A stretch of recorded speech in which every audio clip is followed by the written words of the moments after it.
विधानसभा की कार्रवाई के तीसरे दिन ही सदन में गरमाया बीपीएल कार्ड का मुद्दा। घोटाला बताकर विपक्ष ने की जांच की मांग। मुख्यमंत्री ने कहा, इनकम बढ़ी तो नाम कटा।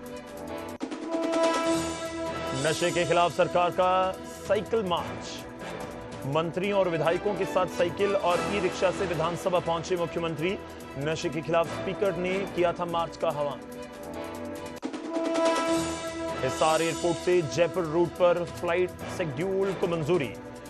12 सितंबर से हिसार से जयपुर की पहली उड़ान होगी शुरू। डीजीसीए ने हिसार जयपुर एयर सर्विस को दी हरी झंडी। यमुनानगर में 6 महीने बाद खुला मौत का राज। विवाहिता शबनम की सांप के काटने से बताई गई थी मौत। पोस्टमार्टम रिपोर्ट में हुआ चौंकाने वाला खुलासा। सास ससुर और पति गिरफ्तार। अंबाला में मूसलाधार बारिश से सड़कें और गलियां झील में हुई तब्दील। लोगों का घरों से बाहर निकलना हुआ मुश्किल। लोगों ने प्रशासन से लगाई समाधान की गुहार। रणजीत सागर डैम के खोले गए गेट। रावी नदी में छोड़ा जा रहा पानी। पठानकोट के कंडी इलाकों को लेकर बढ़ी चिंताएं। पौंग डैम में जलस्तर खतरे के निशान से 8 फीट ऊपर। कल के मुकाबले 4 फीट और बढ़ा जलस्तर। भाखड़ा में भी जलस्तर 2 फीट बढ़ा।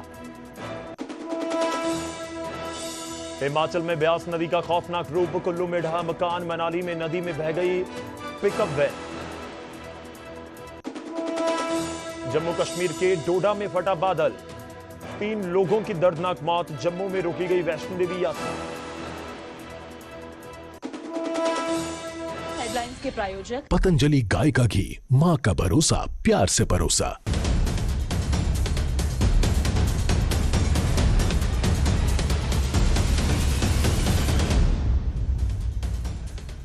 नमस्कार, स्वागत है आपका। गौरव शुक्ला मैं हूं आपके साथ और हरियाणा प्राइम में सबसे पहले बात करेंगे मॉनसून सत्र की। मॉनसून सत्र का तीसरा दिन और मुद्दा बीपीएल कार्ड का। जी हां, विधानसभा के मॉनसून सत्र के तीसरे दिन बीपीएल कार्ड का मुद्दा गरमाता हुआ नजर आया सदन में और बीपीएल कार्ड पर सदन में भारी घमासान हुआ। विपक्ष ने कार्ड में कटौती को घोटाला बता दिया। विपक्ष ने इस पूरे मामले की जांच की मांग की है। हालांकि विपक्ष के आरोपों के ऊपर सरकार की तरफ से भी पलटवार किया गया। इनफैक्ट मुख्यमंत्री की तरफ से जवाब दिया गया। उन्होंने यह भी कहा कि इनकम बढ़ी है तभी नाम कटा। तो बीपीएल कार्ड का मुद्दा गरमाता हुआ नजर आया। हालांकि जो उसमें नियम है, नियम के मुताबिक एक तय सीमा तक आमदन होनी चाहिए, आपकी इनकम होनी चाहिए। जिनकी इनकम उससे ज्यादा होगी उनका कार्ड नहीं बनेगा, जिसके जरिए बहुत सारी सुविधाएं मिलती हैं, खासतौर पर राशन की।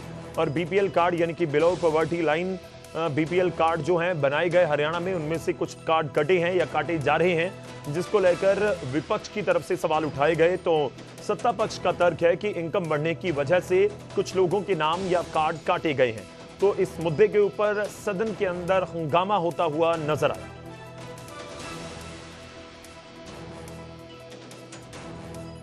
साथियों ने सवाल पूछा, इसका क्रमवार उत्तर दे रहा हूं।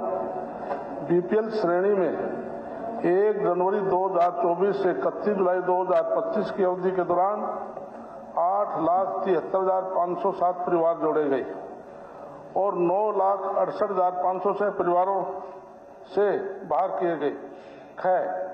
31 मार्च 2025 तक बीपीएल श्रेणी में कुल परिवारों की संख्या 52,37,671 थी, जबकि 22/8/2025 को बीपीएल श्रेणी के परिवारों की संख्या 41,93,669 है। गए जिन परिवारों की आय 1,80,000 से अधिक है, वे सरकार के निर्देशों के अनुसार बीपीएल लाभों के लिए अयोग्य हो जाते हैं। तो सरकार की तरफ से जवाब आया है, इसके अंदर एक बड़ा ही सोचनीय विषय है कि किस प्रकार से एक साल के अंदर 8,73,507 परिवारों को बीपीएल के साथ जोड़ा गया और उसी वर्ष जैसे ही चुनाव खत्म हुआ उसके बाद 9,68,506 परिवारों को उससे बाहर कर दिया गया। एक बहुत बड़ी संख्या, लाखों की संख्या है ये। तो इस पे जरूर जांच होनी चाहिए, लाखों में कैसे बनाए गए और लाखों में कैसे काटे गए। ये चुनाव के दौरान हुआ है, ये पूरा का पूरा मैं कहता हूं जो बीपीएल कार्ड वोट घोटाला है एक तरीके से, इसको सर जांच कराई जाए इसके बारे में। जी सीएम साहब। एक माननीय अध्यक्ष जी, मंत्री जी ने सही जवाब दिया है, उसके ऊपर बताया भी है, क्योंकि यही वो लोग थे जी माननीय अध्यक्ष जी, यहाँ खड़े होकर के कितना हल्ला हो कर कहा गरीब व्यक्ति का कार्ड नहीं बन रहा। पहले तो ये बोलते थे, फिर माननीय अध्यक्ष जी हमने उसको ओपन कर दिया और ये बोल दिया कि स्वयं स्थापित इनकम भर दें, और उसके बाद हमारे अधिकारी चेक करके वेरीफाई करके उसको जिसका बीपीएल बनना है बीपीएल बनेगा, जिसका कटेगा कटेगा। यही मेरी स्टेटमेंट थी, परंतु इन्होंने कहा इतने कैसे बन गए जी, इतना रौला पाया जी यहाँ से। अब हमने उसका सर्वे करवाया, अब कह रहे क्यों कट गए जी। एक तरफ तो जो केरवाड़ा साहब सर्वे हो रहा है, एक मिनट जी, अरे इतना गर्म ना हो, इतना गर्म होने की जरूरत नहीं है, अरे इतना गर्म होने की जरूरत नहीं, मैं बता रहा हूं। ये ऑटोमेटिक भी इनकम के साथ जुड़ा हुआ है, ये ऑटोमेटिक पोर्टल में इनकम के साथ जुड़ा हुआ है। हमने जो वेरीफाई किया, हमारे अधिकारी वेरीफाई कर रहे हैं, तो उसकी माननीय अध्यक्ष जी इनकम कम वो ज्यादा आ जाती है, ज्यादा आती है तो ऑटोमेटिक कट जाता है। इसमें सर्वे का क्या है? ठीक है, सर्वे हो रहा है, अधिकारी कर रहा है उसको। जो इस प्रस्ताव के विपक्ष में कृपया ना कहें। हाँ पक्ष की जीत हुई, हाँ पक्ष की जीत हुई, प्रस्ताव स्वीकृत हुआ। सब क्लॉज 1 ऑफ क्लॉज 1 विधेयक का पार्ट बना। कनेक्टिंग फॉर्मूला, प्रश्न है कि कनेक्टिंग फॉर्मूला विधेयक, सीधी तस्वीरें आपको लाइव कवरेज दिखा रहे हैं, वहां पर कार्यवाही जारी है। मुद्दा मॉनसून सत्र में बीपीएल का भी गूंजा है, हाँ पक्ष की जीत हुई, हाँ पक्ष की जीत। और इस बीच हंगामा हुआ, लेकिन इस समय कुछ विधेयक पारित किए जा रहे हैं स्पीकर की ओर से। प्रश्न है कि टाइटल विधेयक का टाइटल हो। जो इस प्रस्ताव के पक्ष में है कृपया हाँ कहें, जो इस प्रस्ताव के विपक्ष में कृपया ना कहें। हाँ पक्ष की जीत हुई, हाँ पक्ष की जीत हुई, प्रस्ताव स्वीकृत हुआ। टाइटल विधेयक का टाइटल बना। माननीय सदस्यगण, अब माननीय मुख्यमंत्री प्रस्ताव प्रस्तुत करेंगे कि विधेयक पारित किया जाए। अध्यक्ष महोदय, मैं प्रस्ताव करता हूं कि विधेयक पारित किया जाए। प्रस्ताव प्रस्तुत हुआ कि विधेयक पारित किया जाए। प्रश्न है कि विधेयक पारित किया जाए। जो इस प्रस्ताव के पक्ष में है कृपया हाँ कहें, जो इस प्रस्ताव के विपक्ष में कृपया ना कहें। चलिए आगे बढ़ते हैं, अगली खबर का रुख करेंगे। हिसार एयरपोर्ट से जयपुर रूट पर फ्लाइट शेड्यूल मंजूर कर लिया गया और 12 सितंबर से हिसार से जयपुर की पहली उड़ान भी शुरू हो जाएगी। डीजीसीए ने हिसार जयपुर एयर सर्विस को हरी झंडी दे दी है। इसका सीधा सा मतलब है कि हिसार से जयपुर अब कुछ ही मिनटों में पहुंचा जा सकेगा। हिसार जयपुर फ्लाइट को मंजूरी मिली है। हिसार से जयपुर की हवाई यात्रा का किराया केवल 1950 रुपए होगा, लगभग 2000 रुपए, और हिसार से जयपुर पहुंचने में लगेगा केवल 1 घंटा 5 मिनट। 65 मिनट में ही आप हिसार से जयपुर पहुंच जाएंगे। अब दिल्ली से हिसार वाया जयपुर की फ्लाइट भी उपलब्ध होगी। हिसार जयपुर एयर सर्विस शुरू होने से यात्रियों को डेफिनेटली आप कह सकते हैं कि हिसार और उसके आसपास के जिलों और इलाकों के लोगों को इससे फायदा हो। रुक करते हैं, संदीप इस समय हमारे साथ हमारे सहयोगी फोन लाइन पर हिसार से जुड़ रहे हैं। संदीप, क्या कुछ आपके पास जानकारी है, और पहली फ्लाइट को लेकर कुछ पिक्चर क्लियर हुई कि कौन जा रहा है, कैसे होगा, क्या कुछ कार्यक्रम है? जी, अभी तक ये नहीं है कि कौन जाएगा, लेकिन 12 सितंबर से हिसार से जयपुर के लिए पहली फ्लाइट का जो शेड्यूल है वो डीजीसीए ने जारी कर दिया है। और जो पहली जो फ्लाइट होगी हिसार से जो 12 सितंबर की होगी, और शुक्रवार प्रत्येक शुक्रवार को 12 सितंबर के बाद प्रत्येक शुक्रवार को 5:35 से हिसार से जयपुर के लिए हवाई सेवाएं हिसार एयरपोर्ट से शुरू होंगी। जी, मैं एक बार फिर क्लियर करना चाहूंगा, कब कब होगी, हफ्ते में कितने दिन होगी फ्लाइट? हफ्ते में शुक्रवार, प्रत्येक हर हफ्ते में एक बार होगी, और शुक्रवार के समय शाम के टाइम हिसार से जयपुर के लिए फ्लाइट उड़ेगी, और इसका जो किराया है 1950 रुपए निर्धारित किया गया है। ठीक है, शुक्रिया, धन्यवाद हमारे साथ जुड़ने के लिए। लगभग 2000 रुपए की टिकट और जहाज का सफर हिसार से जयपुर 65 मिनट में हर शुक्रवार हिसार से।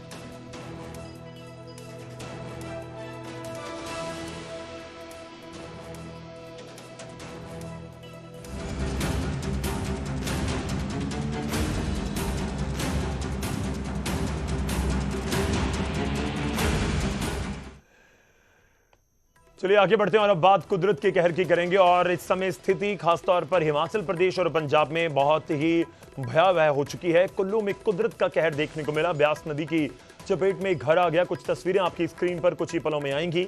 पानी के बहाव में यह घर देखते ही देखते बह गया और ढह गया।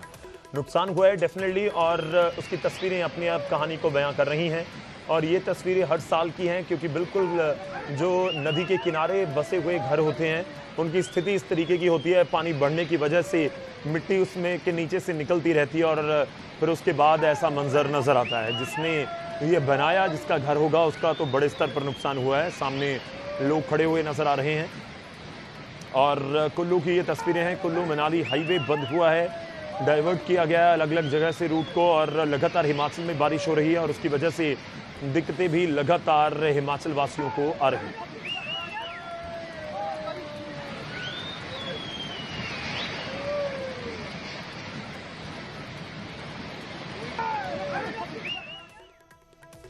और अगली खबर भी मनाली से है। मनाली में बारिश ने तबाही मचाई है। जी हां, सड़क किनारे खड़ी पिकअप ब्यास में गिर गई। किस तरह से, उसकी भी तस्वीरें आप देखिए। और देखते देखते गाड़ी पानी में बह गई। पानी की रफ्तार अपने आप कहानी को बयां कर रही है कि कितना जबरदस्त इस समय कुल्लू में, मनाली में ब्यास नदी का बहाव नजर आ रहा है। और इस बीच तिनके की तरह ये गाड़ी बहती हुई नजर आई। सड़क के ऊपर थी। सड़क के ऊपर होने की वजह से, क्योंकि वहां पर लग रहा है कि गाड़ी का एक टायर धंस चुका था, नीचे से मिट्टी निकलती रही और उसके बाद गाड़ी एक खिलौने की तरह ब्यास में जाकर गिर गई। हालांकि लग रहा है कि इसमें कोई नहीं था। राहत की बात यही है कि कोई जानी नुकसान नहीं हुआ है। लेकिन ये तस्वीर कुदरत कितनी कहर बरपा सकती है, या फिर कुदरत कितनी ताकतवर है, इस तस्वीर के साथ ये बयां हो रहा है।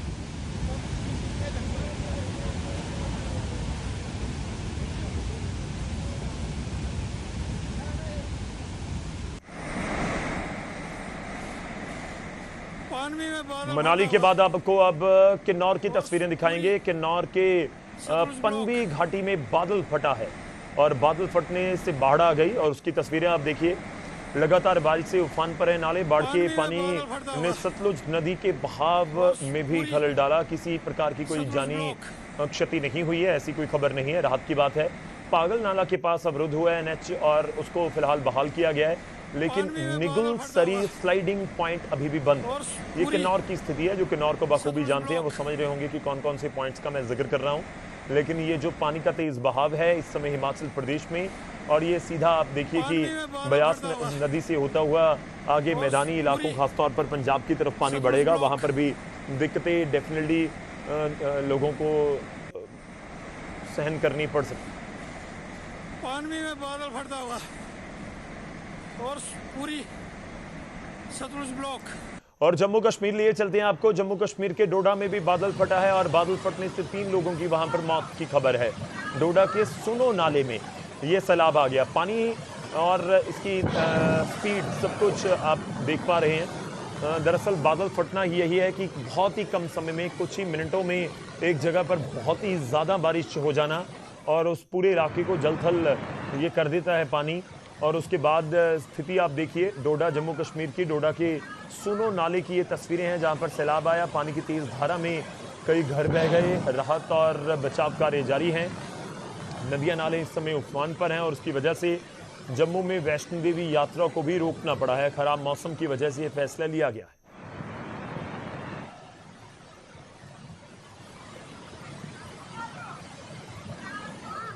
और एक बार फिर लिए आपको चलता हूं हिमाचल प्रदेश कुल्लू में। बारिश के बाद कुल्लू में तबाही हुई है। कुल्लू में कई नदियां उफान पर हैं। लग वैली, अखाड़ा पुल, गेमन पुल के पास पानी बढ़ा है।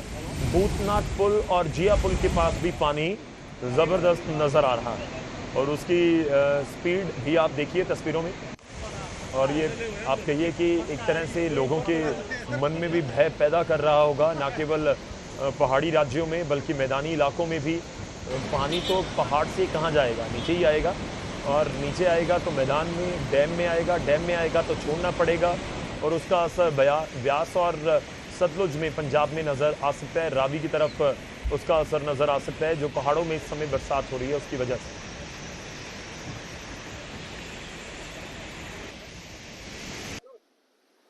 कुल्लू जिला में लगातार भारी बारिश का दौर जारी है और 2 दिनों से जिस तरह से भारी बारिश हो रही है उसके चलते सबसे ज्यादा अक्सर जो है वो रोड कनेक्टिविटी पर पड़ा है।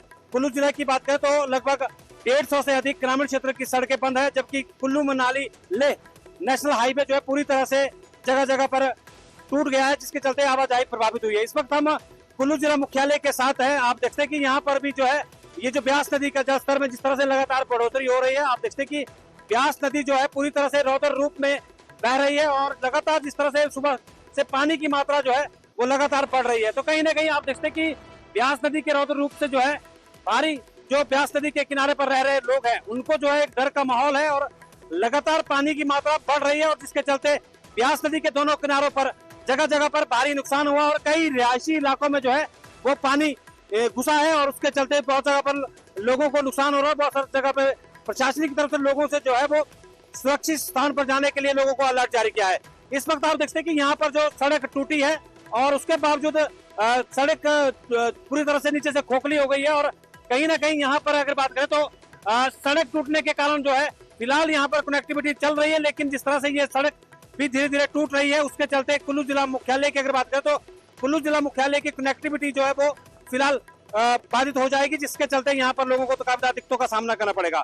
इसके साथ साथ जिस तरह से जो कुल्लू जिला मुख्यालय के ब्यास नदी के ऊपर बने हुए 2 वैली ब्रिज है वो उसको भी एहतियातन तौर पर सुरक्षा की दृष्टि से बंद किया गया है और कहीं ना कहीं जिस तरह से कुल्लू जिला मुख्यालय की कनेक्टिविटी के लिए एकमात्र रास्ता ये है जहाँ पर आप देखते हैं कि सड़क जो है अभी बार बार टूट रही है, पानी लगातार बढ़ रहा है। ब्यास नदी के पानी बढ़ने से ये पूरे के पूरे एरिया की अगर बात करें तो ये पूरा का पूरा जिला मुख्यालय से जो कनेक्टिविटी है वो टूट जाएगी और उसके चलते लोगों को काफी ज्यादा दिक्कतों का सामना करना पड़ेगा।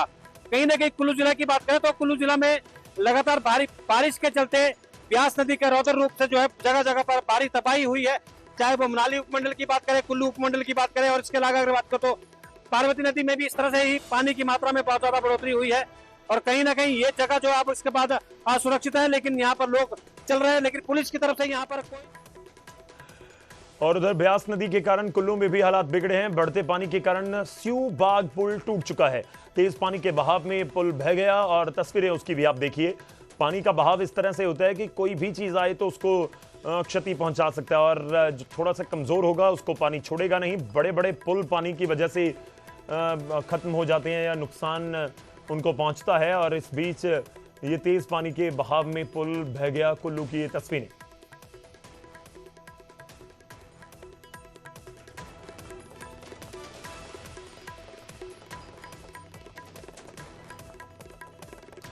और अगली खबर का रुख करते हैं, सुल्तानपुर का रुख करेंगे। सुल्तानपुर लोधी का जो मैं जिक्र कर रहा था कि हिमाचल में बारिश और उसका असर मैदान में नजर आएगा, तो वही आपको तस्वीरें दिखाएंगे।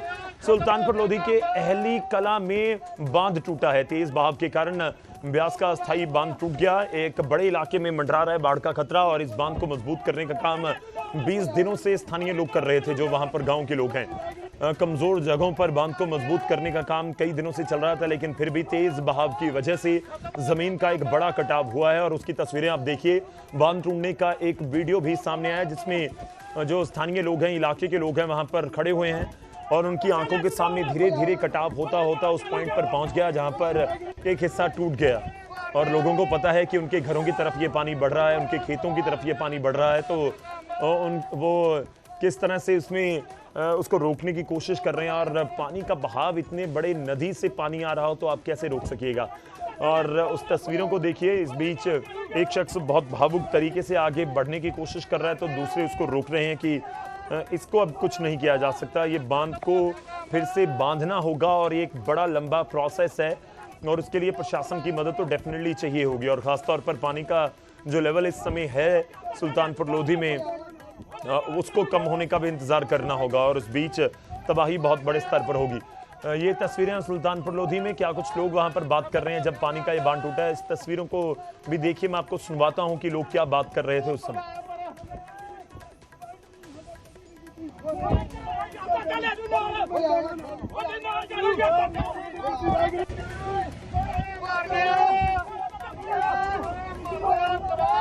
खत्म हो गया काम।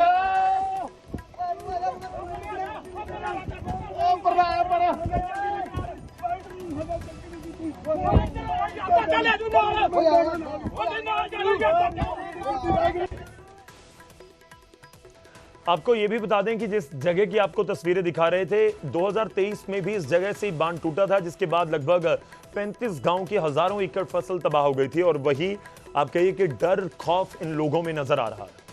अगली खबर का रुख करते हैं, अंबाला का रुख करेंगे। अंबाला में मूसलाधार बारिश से जल भराव हुआ है और सड़कें और गलियां झील में, तालाब में तब्दील हो गई। लोगों को घरों से निकलना भी मुश्किल लग रहा है। कई कॉलोनीज में पानी भरा है, जल भराव हुआ है, भारी जल भराव हुआ है। और तस्वीरें देखिए, जल भराव के कारण बच्चों का स्कूल जाना भी मुश्किल हो गया। स्कूल नहीं गए बहुत सारे बच्चे, स्कूल जाना बंद हुआ है। जल भराव से लोगों में बीमारियों का खतरा भी है और समाधान की वो गुहार लगा रहे हैं। दरअसल ये भी एक वार्ड नंबर 11 की तस्वीरें हैं, वहां से पानी की निकासी नहीं हो पा रही। लोगों का तर्क है कि बारिश तो हुई, लेकिन बारिश के बाद पानी वहां से नहीं निकला, एक बहुत बड़ी समस्या। हमारी जो मेन समस्या है, 2 साल पहले से हम हमेशा प्रशासन को कह रहे हैं कि हमारी पानी जो घर की निकासी है पानी की वो होनी चाहिए और बाहर का पानी अंदर नहीं आना चाहिए। हमारी 2 साल से यही मांग है कि हमारा पानी जो घरों का निकाला जाए, परंतु अभी तक उसको समाधान नहीं हुआ। जो हुआ है वो टेम्परेरी पंप लगाए गए हैं जिनसे पानी की निकासी नहीं हो पा रही। हमारे यहाँ पे 2023 से बाढ़ की समस्या हर साल हो जाती है। हमने प्रशासन के पास भी बहुत गुहार लगाई है, कमेटी में, निगम में, हर जगह गए हैं, कोई भी हमारी सुनने को तैयार नहीं है। जब भी बाढ़ आती है तो यही हाल होती है, यहाँ पे बीमारियां फैलने का खतरा है। और खबर आपको दिखाएंगे रोहतक से। रोहतक में लुटेरी नौकरानी का आतंक देखने को मिला है। नेपाल की नौकरानी बताई जा रही है जिसने परिवार को बंधक बनाकर लूट लिया। नौकरानी और उसका साथी और उसके साथी बदमाशों ने घर पर धावा बोला। नौकरानी ने अपने 3 साथियों के साथ मिलकर परिवार को 1.5 घंटे तक बंधक बनाकर रखा। फैक्ट्री मालिक के घर से 45 लाख रुपए चोरी किए गए। उद्यमी की पत्नी और मां को बंधक बनाया गया था। 35 लाख रुपए के करीब गहने हैं और 10 लाख रुपए नकद हैं, जिनको लेकर ये फरार हुए। पेचकस दिखाकर महिला से मारपीट की गई और इस लूट की वारदात को अंजाम दिया गया। पुलिस ने मौके से कुछ साक्ष्य जुटाए हैं, जांच की जा रही है। 1 महीने पहले ही इस लड़की को रखा गया था नौकरानी के तौर पर घर में काम करने के लिए।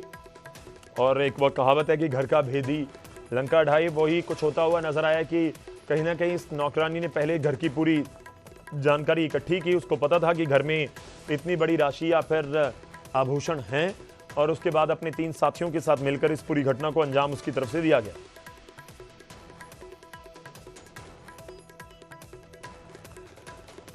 हरियाणा प्राइम के बुलेटिन में फिलहाल के लिए इतना ही। इजाजत दीजिए, धन्यवाद।